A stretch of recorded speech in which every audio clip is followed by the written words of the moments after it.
कीट जो बीमारी है, रोग है, उसको हमको नियंत्रण कैसे करना है, ठीक है, उसके बारे में हम इस सत्र में पढ़ेंगे। ठीक, अब क्या है सांस्कृतिक विधि।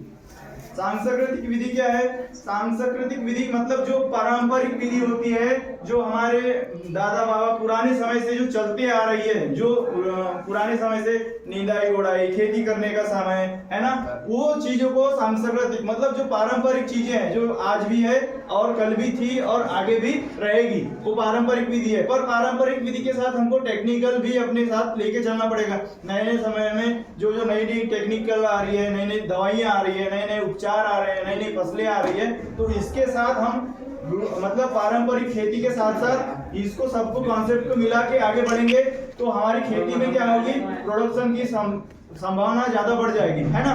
ठीक है, अब इसमें एक टॉपिक है इंटरक्रॉपिंग। इंटरक्रॉपिंग क्या होती है?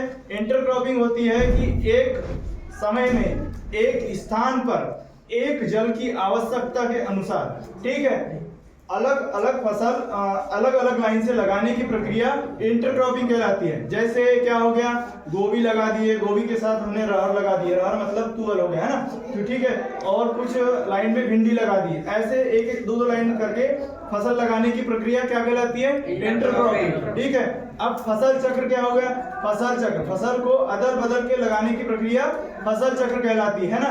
जैसे अभी धान लग गया, धान के बाद उड़द लगेगा, मूंग लगेगा, गेहूं लगेगा, है ना, और उसके बाद फिर से धान लग जाएगा।